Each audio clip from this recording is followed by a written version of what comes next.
Hey guys, I'm Liam Norval and this is Posh Cockney TV and this is our brand new show, London After Lockdown. I'm going to take you on a tour around London to meet some of the biggest names in the hospitality industry, and they're going to tell us how they've adapted since lockdown's been lifted. On this episode, I speak to John Common at Restaurant Hours. I head over to Hyde Park to speak to Simon Newton, the owner of Ascari Security, and then I go to Piccadilly to see an old friend of mine, Asher Grant, who owns the London Rain Show Club. So we've come to Chelsea to one of my favourite restaurants in London, Restaurant Hours. And I'm going to catch up with my friend John to see how they're getting on.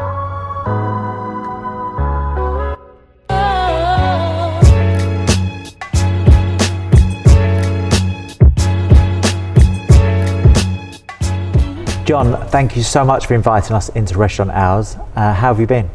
I've been okay. It's good to get back to work and get things back open again. Has it been busy since lockdown's been lifted? It has been. The first week, I think everyone was a little bit unsure, but week by week, it's getting busier. People are starting to come back out again, yeah. So what sort of things are you doing right now? What days are you open? We trade Thursday through to Sunday for dinner, and we have some lively brunch occasions on the Saturday and Sunday. And I've seen on Instagram some of your brunches, they do look a bit wild, but I'm sure you're keeping it all COVID safe? Yeah, everything has to be COVID safe. We've got COVID safe policies and risk assessments in place. As you can see around you, there's social distancing signage and one-way systems and lots of staff training. But all in all, the guests have been pretty cool with it. You know, everyone's using their common sense. It's the new norm. So what new measures have you implemented to make sure guests are safe? Well, we have staggered booking times as ever. We've limited our capacity, so there's less tables than before. There's a one-way system around the venue, so people don't have to cross each other. All staff are in full PPE. Yeah. Enhanced hygiene systems as well. So everything we could possibly do, really. So you don't only just look after this place as well. You've got Cirque in London and Manchester. Yeah. They've just opened. How are they going? Yeah, we've repurposed, as a lounge bar in our usual, nighttime hours, and it's been okay. It's good. It's nice to welcome back some of our regular guests. There's a long way to go. Yeah. With reopening nightclubs fully, but at the moment, in that night lounge mode, it's working for now. John, do you prefer being in the restaurant side of the business or the late night nightclub side? I've always had an affinity for nightclubs, but I enjoy the restaurant game. Gives me something to do in the daytime. Yeah. Food and chefs are interesting to work with, so it keeps me occupied. Did you learn anything new during lockdown? Did you pick up any skills? Did you become a bit of a culinary genius yourself? No, I started doing a bit of cycling. It was Wow. that was my advice during lockdown. Lots of long walks with the dogs and too many deliveries, I think. So I'm hearing on the street that you guys are opening a new venue around sort of Piccadilly Circus, is that correct? Yes, we've acquired the Windmill Yeah. in the heart of Soho, one of Soho's lost icons, famous for never closing throughout the world wars. Yeah. So we're working hard to bring that back to life. There's been some challenges with that, obviously because of the virus and the restrictions that are going to take place when we hopefully do open soon. But maybe towards the back end of 2020 we could be lucky and get that venue open. Amazing. So the Windmill is actually, I think I'm right, it's the oldest club in London. Yes. Before it got closed down. Yeah, exactly. Well, not closed down, maybe, I don't know what happened there. But yeah, it's had many guys over the years. Yeah. It's been a cabaret club, one of the first cinemas in London as well. And yeah, as I said, famous for never closing. We never closed, they said, even when London was being blitzed. John, what do you think is going to happen to hospitality in London once, a couple of months in after lockdown? And do you think there's going to be lots of closures, or do you think that it's more resilient than we think? I think there's going to be closures, and I think we've seen a few already. I think maybe some of those businesses weren't doing so well pre-lockdown, and this has really just been the nail in the coffin for them, sadly. But I think the businesses that will survive will be those that repurpose, are fit and healthy. And as we were saying before, necessity is the mother of all invention, and people are coming up with new exciting ideas of how to operate their businesses. Well, you guys at Cream Holdings are certainly some of the best creators and innovators in the industry, so Thanks. I wish you all the best, and I can't wait to bring the team here for a Sunday brunch. Yeah, anytime. See you soon. Thanks for having me. Cheers. Bye-bye.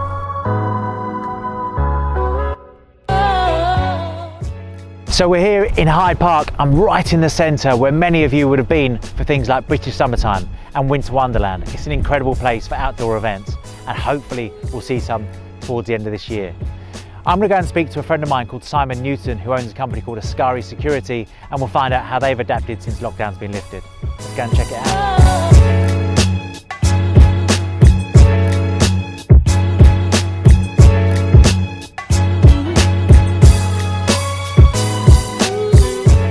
Simon, good to see you. How are you? How you doing? Yeah, I'm good. You? Very good, very good. So we've just been to outside the Intercontinental Hotel. That's Yep. one of your clients? It is, yeah. Opposite also the Four Seasons there, and then the Hilton just up the road from there. I've had some great nights at the Intercontinental. We had the London Club and Bar Awards there a few times. Okay, yeah, I was there. I've staggered out there Yeah. many times. Yeah. So you like working around the Mayfair Park Lane area? Yeah, a lot of our hotels and on the hospitality side, it is in this area. Obviously, we mainly specialise in 5-star. We do a few 4-stars, but all the 5-star stuff we have is all around on Park Lane, Mayfair. So how has it been running a successful security company during the lockdown period, and now lockdown's been lifted? So in a way, for us, it feels like it hasn't been lifted totally. Right. We're still not. We're nowhere near back to normal. We've started to see some of the smaller venues open up, possibly at weekends or Thursday, Friday, Saturday. Yeah. So that we are getting a little bit back now, but obviously at the start of this in March, everything just stopped overnight, and we went from everything to nothing in the morning. Yeah. But the hotels, these are the ones we just spoke about, are not open until September anyway. So we've still got a little while yet until it picks up in that front. How have you adapted then for your business model? You surely can't survive with all your clients being shut, so what have you done? So because we do obviously a diverse of services, one of the bigger ones we do is residential security, so high net worth families or bespoke apartment blocks, and all the residential stuff has stayed consistent throughout the whole of this pandemic. So we've not lost any of that work. That's stayed as normal, and obviously that's still very much running now, which also has enabled a lot of the guys to still be able to go to work every day. Yeah. So not just the business owner and entrepreneur, you're also a model and an actor. Tell us more about that. Yeah, and the modelling thing I've kind of fallen into slightly in the fitness route. I've done a lot of fitness magazines. Wasn't particularly to be a model, but I guess that's just the way it's sort of pushed towards. The acting thing's something I do a lot more of now. I was meant to be away this year in LA. I had a film out there to do, which is it's not been cancelled, but it's been put back at least till next year now, and the same here in London. So that's all still very much something I'm pursuing, and I do quite a lot of now. It seems to have taken off quite a bit for me. But also the PR side of the magazines, the articles. I've been in a lot of fashion magazines, all the normal names, GQ, Elle, Men's Fitness, Men's Health, all those sort of magazines. So yeah, I do a lot of that now as well. So what do you prefer doing? Do you prefer being a model, actor, or a successful business owner? I've never really seen myself as a model, so I guess that's just something what's kind of happened, so I don't really push too much on that. I like being successful, so everything I do, I try to be successful. The security company's getting bigger and bigger now, and that's always going to grow, hopefully. If I can make it twice the size, then I'll make it twice the size again and again, and that's the way I am with most things. Simon, what's next for Ascari and yourself? Right now, probably to push, I would say, more to the residential side of the company, because that's the work what's around at the moment. But as the hospitality industry slowly opens up, we will be looking to further and sort of increase the size of that area of our business. Right now, it's a bit early to do that. Yeah. But certainly towards the end of the year and next year, we would definitely be looking at that. Simon, it's been a pleasure speaking to you. I wish you all the best for the rest of the year, and we'll catch up soon. Thanks for coming on the show. Perfect, thanks. Next on my journey, I head to Piccadilly to see an old friend of mine, Asher Grant, who owns the London Rain Show Club.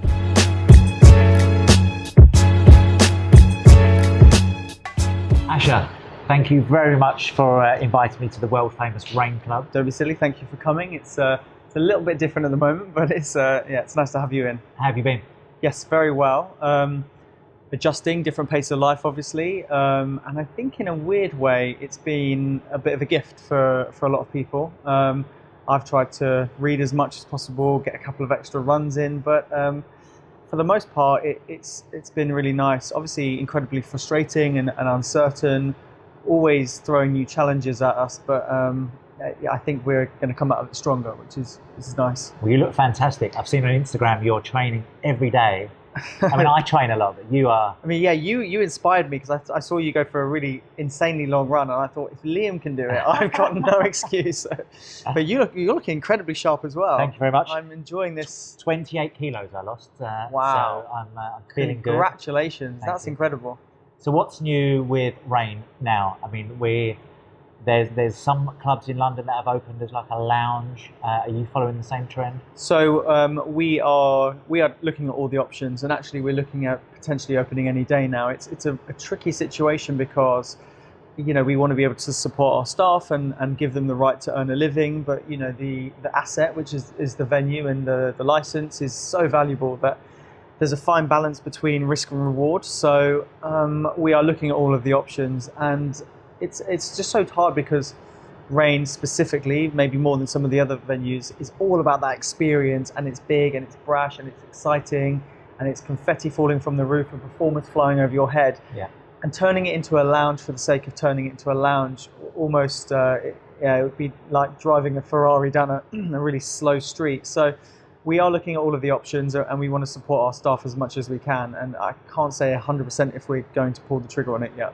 What about maybe a restaurant vibe? Is that possible? Yeah, no, absolutely. We've got a fully working kitchen here, and we've done events for dinners for I think up to 120 people. And again, it's definitely something that we've looked into. I think in the summer months it's harder because people are out later, and obviously if they're having barbecues until 10, it's hard to get them here sitting down. But I guess the other argument is, stick to what you know.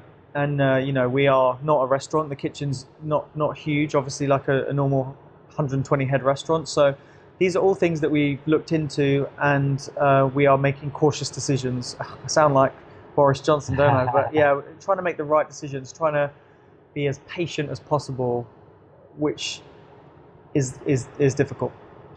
You must have so many clients that are calling you going, when are you opening? When are you opening? Are they? I mean, we've seen in Europe some places have opened. Yeah. I mean, Ibiza's been a write-off this year, but some of the beach clubs. Saint-Tropez looks really crazy. I think it's their busiest season ever, which obviously because the clubs in Ibiza have closed, and Mykonos was difficult to get to. It's the natural kind of option. Yeah, it's frustrating. Yeah, your phone starts to go off, and you see people, they will find a way. And I think it's just about making the right decision for your customers, for your staff, and the last thing you want obviously is to open and then get closed down or to get fined. Yeah. There's a bigger picture at play, I think. Are you planning to open more venues in the coming years? Yes, no, absolutely. Actually, it's terrible to say, but lots of opportunities come out of things like this, and we're fully focused on those. There's a lot of late night venue opportunities as well as restaurant opportunities, and I would be I obviously can't talk about all of them, but we've definitely got our eye on a few, and we're looking to make some aggressive moves and some plays after this, all the dust settles from this. Tell me about your other business, Egg Run.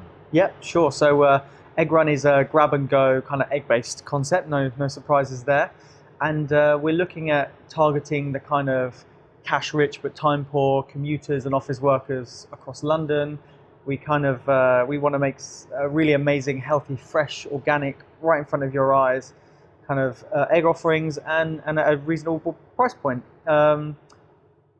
We've kind of delayed the first opening because the first opening is on Fish Street outside Monument Tube Station, right. And normally you can't walk on that street, it's so busy, and if you go there now, it's a bit of a ghost town. So we've delayed. I think we're going to push until mid-October, just so the office occupancies kind of increase a bit, because at the moment so many companies are choosing to work from home. And again, it's been a really rewarding lockdown for us, because we've managed to get a lot of things lined up, and a lot of other sites have come to the market. So the builders are in the Fish Street site at the moment, and should be finishing any day now, and that will give us enough time to kind of prep and train all the staff, so we can kind of grade a nice opening late September or mid-October. But yeah, really excited about Egg Run. We're coming for everyone. You see businesses like your partner's business, Neat Burger, and then you've got By Chloe. Yeah. Do you feel you'll fall around that sort of bracket? I think price point for sure. Yeah. I think what the guys at Neat Burger have done is amazing. I can't remember the last time I've seen a company brand their product so well and have such a media explosion.